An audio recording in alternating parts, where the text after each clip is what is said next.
بسم الله الرحمن الرحيم. أهلا بحضراتكم. من العجيب والغريب لما صنايعي يخش يركب رخامة يسأل فين الشفاط؟ يا أبو عبد الله فول يا ريس. ده عبد الله فول لين يا ريس. والحمد لله يعني ده المطبخ. لو ما كناش شغلنا الشفاط كانت العفرة دي كلها طلعت بره في الشقة اللي خلصانة نقاشة دهان يعني. الله ينور عليك يا أبو عبد الله. وسمعت كتير احنا مالنا، وسمعت كتير واحنا جايين نعمل شغل ونمشي، بس سبحان الله الواحد بيتعامل بأصله. تمام.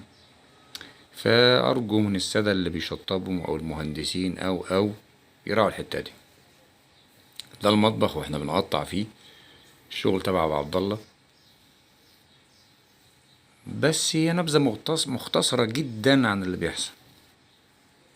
إن في ناس فعلا عندها ضمير، لسه ضميرها صاحي. هنا المطبخ ركب على كوابيل للأرض.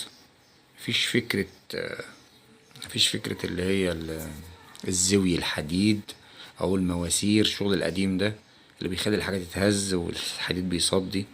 رخامة للأرض. في ناس بتعجبها كده، وناس كل واحد حر في اختياراته.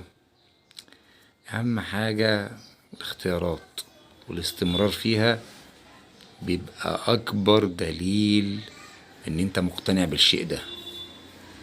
تمام. ده المطبخ، بس كان الفكرة فيه مش ان هو مطبخ واسود جالاكسي والحلة تقليد الهانز وركبناها وفرزناها صح، لا خالص.